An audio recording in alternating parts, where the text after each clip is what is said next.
Morning everyone, Tater here, welcome to Tater Games. Today, very pleased to announce that we are going to be doing the Game Jam video finally. Now, there were a lot of great submissions, but unfortunately, in order to make the ones who persevered kind of at the top end feel a lot better, I've decided to do top 5 instead of top 10. And you're saying, whoa, I came 7th and now I'm not going to be in the video, this sucks. It's a very weird structure, but had you done all 12 submissions in the video, it's almost like nobody won and everybody's a winner.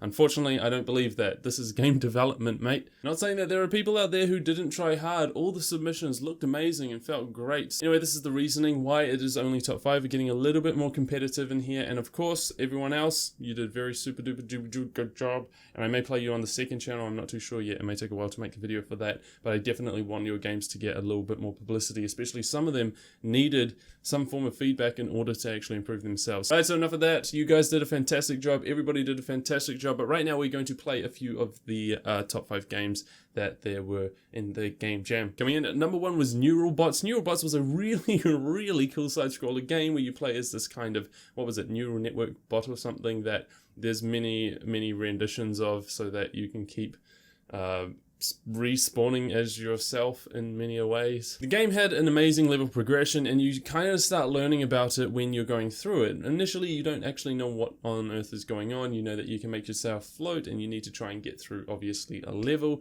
And of course, there are different difficulties, which was amazing. One thing I really liked about this game was actually the main menu. A very polished gameplay, and one of the best features was that you can see other people's high scores because there was internet enabled, and somebody made a database somewhere that has all these high scores in it, but only 2 people, and I do believe that they're actually the creators were able to do this. We're going to talk to them a little bit later on, not in this video, but in another video. We're going to give them a little bit of an interview to see how they actually went about creating this game, and that's basically it. We'll get to learn a lot more about them in a later video, but right now we're going to move on to number 2, which was Fish Out of Water, made by yours truly. The game itself is very simple. You play the fish out of water, and you try and get out of the water, and whoever created it has a very good taste in music.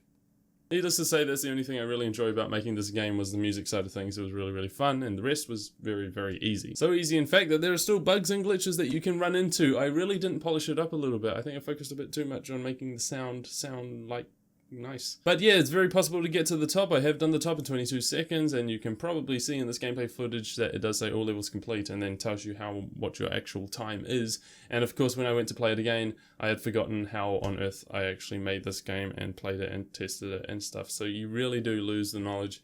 It's fine though. Games are making me so full of rage that I'm sweating. Now we'll move on to number 3. Number 3, of course, was called Pull. Now this was strange. There was a joke at the very start, which I appreciate so much. Why were you clicking on my ads? Don't click on my... Actually, if you do click on my... In fact, you know what? As long as you're not running ad blocker, I'm a happy man. And all jokes aside, the great part about this game was just there was the crate and you have to try and get up a hill. I love the rope system. It's something that I wanted to implement this Game Jam, but never got around to it because I don't know how to. My friend, I am very jealous that you do know how to, because it's really difficult to make. It's really strange because I felt like I was skipping out on a lot of the map design or level design and stuff like that, but mainly because I didn't know where to go and didn't see what I probably needed to see. Your instruction could have been a little bit better as well, telling you what to do, how to do it. You did have controls there, really good, but I just assumed that you needed to go up.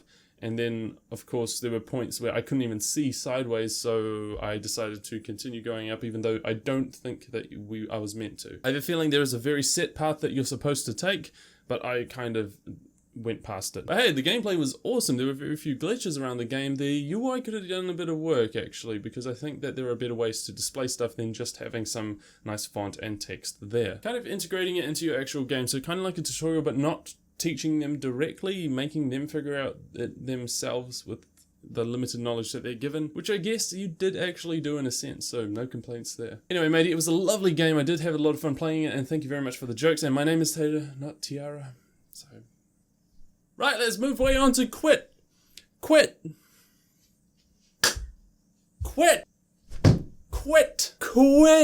Whoever made this, you nailed it. I want to swear, but I don't want to get demonetized, but you nailed it, okay? You nailed it. So but out of every single game in this Game Jam, nothing peeved me off more than Quit.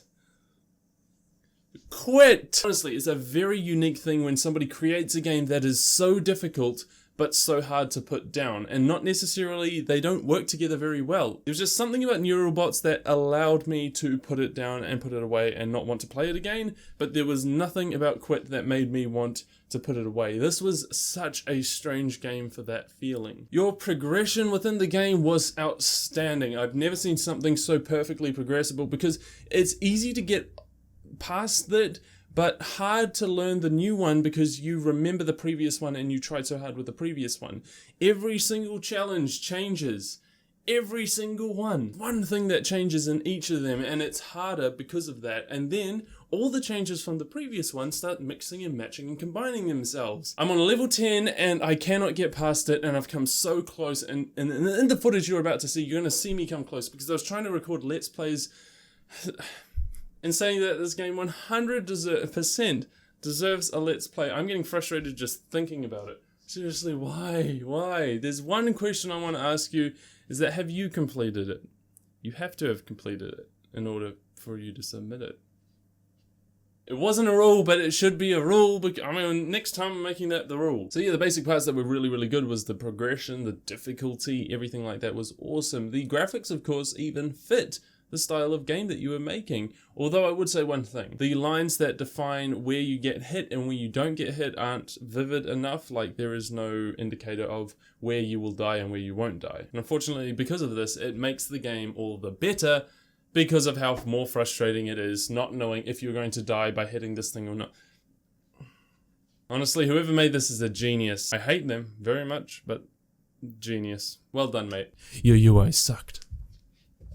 Right on, we'll move on to our final top 5 games. They were very, very good, all of them, but this one takes the cake as one of the most played games in this game jam. And I'm just going to fiddle with this for no reason. So for those who don't know, Rage Chicken and Fish Out of Water were probably the top 2 most played games in the actual game jam by YouTubers themselves. I had a lot of channels playing my game. Rage Chicken outdid me to the days. They somehow got on board with a whole bunch of YouTubers, including, and not limited to, Jacksepticeye. I don't know who else played it, and I'm sure every time one of those top YouTubers plays a game, the others end up following. And this guy has got the publicity now to actually start something really, really cool. It's really, really awesome, and it does bring a lot of attention to the actual game jam themselves. So a lot of the players of your Rage Chicken game could have actually come and played all the other games. So it's a really good thing that what you've done there. I don't understand why this is in 5th place. I would have put it in place of my game probably, because they're basically the same thing. Just your one looks better, feels better, more polished, actually works. Your levels are better than mine. It should be way up there. And I think the only reason is, unfortunately, a lot of people may be rating them not based on the actual game, just based on the fact that I made it. It's not cool. Well, it doesn't matter, you know, it's like the American elections, you know, the votes were cast. Some got lost in the mail. I'm joking, of course, I don't know anything about American politics, so, you know, sue me. Americans.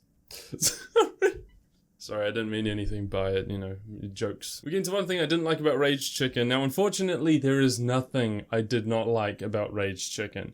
It's exactly how it pans out, it's perfect, and one of the best things is that it can be played on a tablet or a phone. The controls are phone controls. It was made in Godot. This is making me want to convert to Godot because of how well this game is actually made. Now, I don't know if you can make 3D games in Godot or not. I won't get into detail about that, but I am going to do definitely a lot of research. And after playing this game, I'm so curious about everything. You know, you might see some Godot tutorials. I might start making games in Godot. That might be the thing. All thanks to you, Rage Chicken. I hope you're happy. Seriously, though, I hope you guys are all happy. And all enjoying your week, enjoying your weekend. Anyway, guys, thank you so much for watching. Sorry to all the people who did not get into it, but you guys made amazing games as well, and I really wish I could fit you all in and make people feel good at the same time, but I went for making people feel good, and in turn, some people feel bad. You know, it's okay, it's okay. If you didn't get into this video and you still want feedback for your game, you are more than happy to message me on Discord. I'm always willing to play your games and always willing to give feedback for your games. As long as you don't charge me anything, I'm happy. So thank you everybody for entering, everybody who got into the top 5, lovely. Thank you to the guys who made NeuralBots, who are eventually going to get into an interview if they so choose. It's really up to them. I don't really mind too much whether or not you do or do it, but if you choose to do it, you can come and contact me. Thank you to the guys watching. Thank you to everyone. Next time on Game Jam, I really want to get a prize in place. I don't know, Steam credit? Someone give me an idea. Come on. Anyway, guys, continue your day, as will I.